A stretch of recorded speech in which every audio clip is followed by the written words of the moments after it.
Halo anak-anak, hari ini kalian masih belajar melalui video. Ibu harap kalian masih semangat dan selalu dalam keadaan sehat dimanapun kalian berada.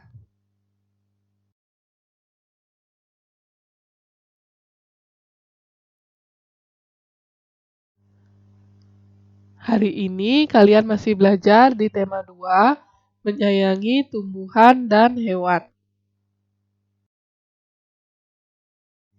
Subtema 1, manfaat tumbuhan bagi kehidupan manusia. Nah, di pembelajaran 3 ini, Ibu akan ajak kalian bernyanyi lagu tomat dan menanam jagung. Setelah itu, kita mendongeng lagi asal mula buah kelapa. Lalu, kita tetap belajar sifat pertukaran pada penjumlahan. Nah, sekarang kita awali dengan lagu menanam jagung. Lagu menanam jagung diciptakan oleh Ibu dengan pola irama 4/4. Sekarang akan diputarkan lagunya sambil kalian juga mengikuti lagu menanam jagung sesuai dengan teks yang ditampilkan ini.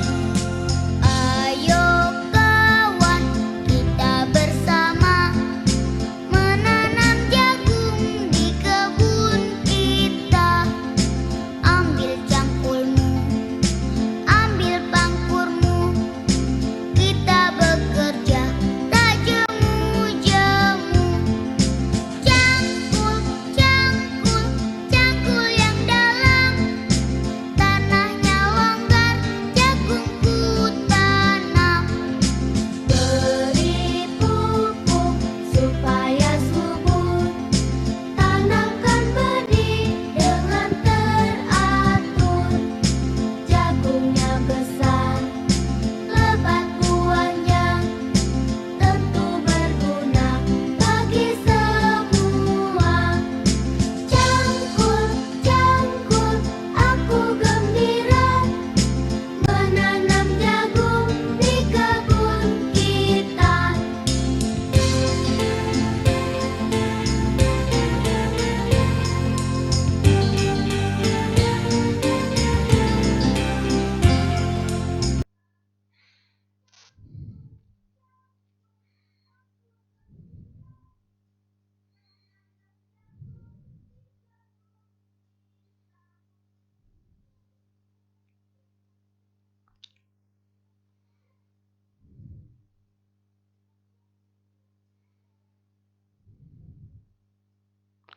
Nah, lagu menanam jagung ini diciptakan oleh Ibu Sud dengan tujuan agar kalian mau belajar untuk menanam jagung dan merawat tanaman jagung agar tumbuh subur dan berbuah yang lebat. Setelah menyanyikan lagu menanam jagung, hari ini kita belajar tentang nada dan ketukan. Nada adalah bunyi teratur yang menunjukkan tinggi rendahnya bunyi dalam lagu. Nada dilambangkan dengan notasi atau not. Not ada dua jenis, yaitu not balok dan not angka. Pada kotak hijau di sebelah kiri kalian sudah Ibu tampilkan jenis-jenis not angka. Nah, sekarang Ibu jelaskan jika terdapat tanda titik di bawah not angka itu berarti nada rendah. Jika tidak terdapat tanda titik pada not angka itu berarti nada sedang. Jika terdapat tanda titik di atas not angka itu berarti nada tinggi. Panjang pendek bunyi dapat dihitung berdasarkan ketukan. Jika terdapat tanda titik setelah not angka itu berarti not bernilai lebih dari satu ketukan.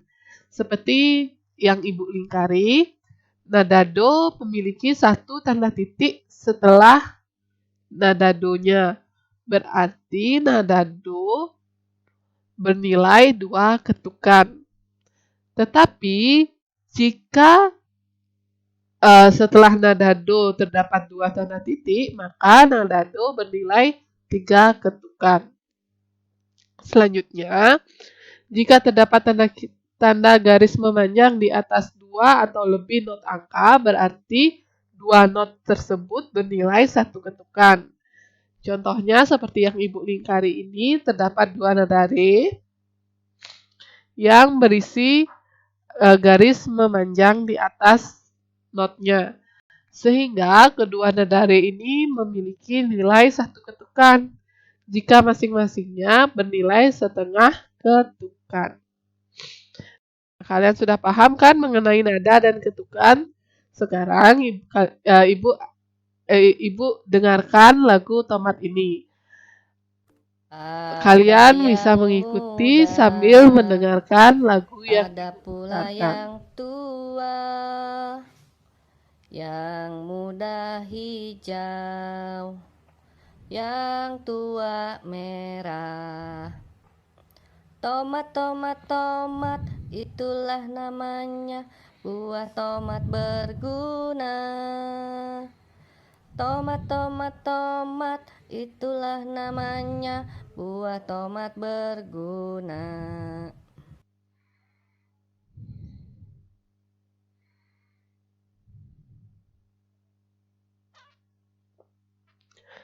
Nah, lagu Tomat memiliki pola irama 4/4. Pola irama 4/4 artinya dalam satu birama terdapat 4 ketukan.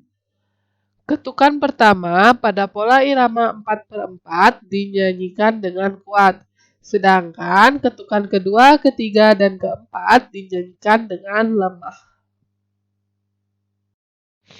Setelah menyanyikan lagu Menanam Jagung dan Tomat, sekarang kita belajar mendongeng lagi.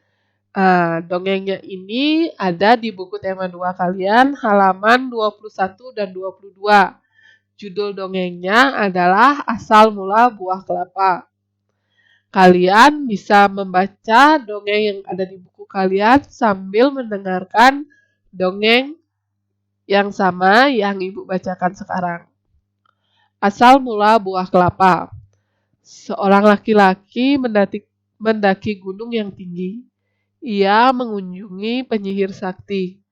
Penyihir sakti mempersilahkan laki-laki itu masuk ke pondoknya.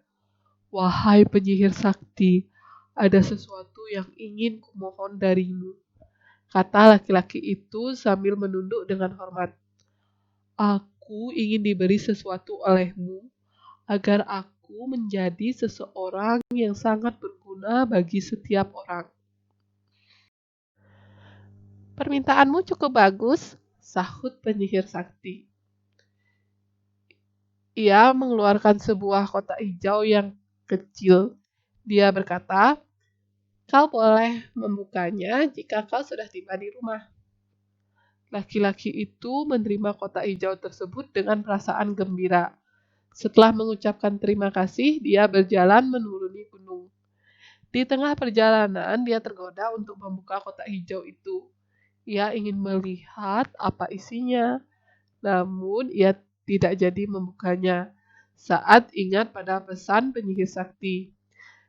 Ketika tiba di kaki gunung, lagi-lagi dia tergoda, ingin melihat isi kotak hijau tersebut. Ia lalu membuka kotak hijau itu. Tiba-tiba laki-laki itu berubah menjadi pohon besar yang daunnya panjang dan buahnya besar-besar. Terdengar suara penyihir sakti dari puncak gunung. Karena kau tak mematuhi kata-kataku, kau berubah menjadi pohon kelapa. Namun permohonanmu tetap terkabul. Kau sangat berguna. Tiap bagian darimu berguna bagi manusia. Daunmu, buahmu, dan batangmu dapat dimanfaatkan manusia. Sejak saat itu, pohon kelapa cepat berkembang biak, sehingga bisa dijumpai di mana-mana. Orang menghargai pohon kelapa karena banyak gunanya. Nah, asal mula buah kelapa merupakan dongeng. Dongeng adalah cerita yang tidak benar-benar terjadi. Selanjutnya, kita belajar lagi tentang unsur-unsur dongeng. Yang pertama ada tema. Tema adalah ide pokok cerita. Yang kedua ada alur. Alur adalah jalan cerita yang menjelaskan sebab akibat. Yang ketiga ada latar. Latar adalah tempat dan waktu terjadinya peristiwa dalam cerita. Yang keempat ada tokoh. Tokoh adalah subjek yang berperan dalam cerita. Contohnya bisa berupa orang, hewan, atau tumbuhan. Yang kelima ada watak. Watak adalah sifat tokoh dalam cerita. Dan yang terakhir ada amanat. Amanat adalah pesan moral dalam cerita. Sekarang kita identifikasi dongeng asal mula buah kelapa. Temanya adalah asal mula dan manfaat pohon kelapa. Alurnya, seorang laki-laki memohon agar diberi sesuatu yang berguna bagi setiap orang pada penyihir sakti. Penyihir sakti memberikan kotak hijau yang bisa dibuka jika sudah di rumah. Laki-laki tersebut tergoda membukanya di kaki gunung. Akibatnya laki-laki tersebut berubah menjadi pohon yang daunnya panjang dan buahnya besar-besar. Nah, latar pada dongeng asal mula buah kelapa, tempatnya di gunung yang tinggi, pondok penyihir, dan kaki gunung. Sedangkan untuk waktunya tidak dijelaskan.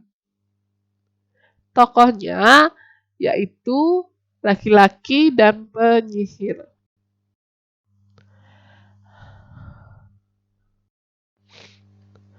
Watak dari tokoh dongeng asal mula buah kelapa.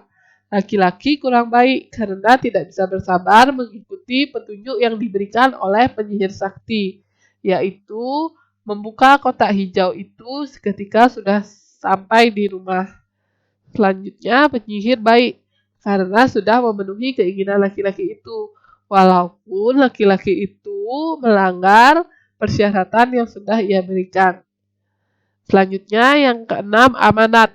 Amanat dalam dongeng asal mula buah kelapa yaitu kita harus belajar bersabar dan mengikuti petunjuk yang diberikan.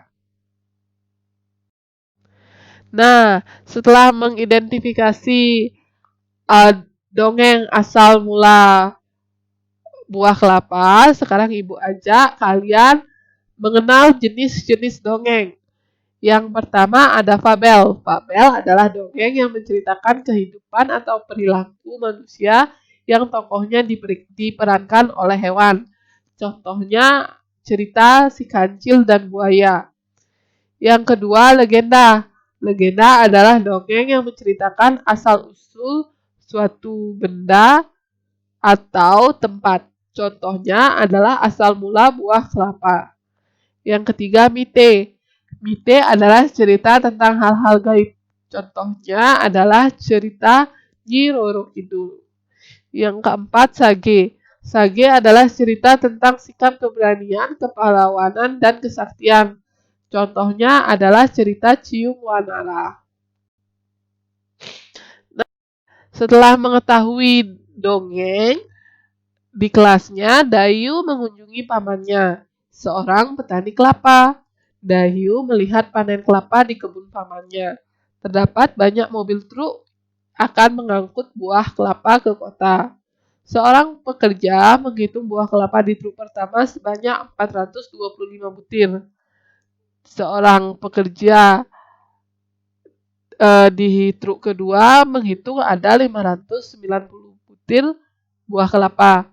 Berapa buah kelapa yang terdapat di dua truk tersebut? Nah, cara mengetahui jumlah kelapa keseluruhan pada dua truk tersebut adalah dengan melakukan operasi hitung penjumlahan. Kita lihat, pada truk pertama ada 425 buah kelapa. Dan pada truk kedua ada 590 buah kelapa. Sehingga jika ingin mengetahui jumlahnya, kalian melakukan operasi hitung penjumlahan dengan menjumlahkan 425 dan 590. Hasilnya adalah 1015. Nah, bagaimana jika posisi kedua truk ini Ibu tukar? Ya, kita lihat 590 dulu, lalu dijumlahkan dengan 425. Hasilnya masih sama, yaitu 1015. Karena hasilnya masih sama, jadi 425 ditambah 590 sama dengan 590 ditambah 425. Nah, karena memiliki hasil yang sama saat tempat bilangannya ditukar, Maka pada operasi hitung penjumlahan berlaku sifat komutatif, yaitu sifat pertukaran tempat. Sifat pertukaran tempat hanya bisa berlaku pada operasi hitung, penjumlahan, dan perkalian saja. Sekian penjelasan Ibu pada video hari ini. Ibu harap kalian bisa memahami apa yang Ibu jelaskan hari ini. Terima kasih.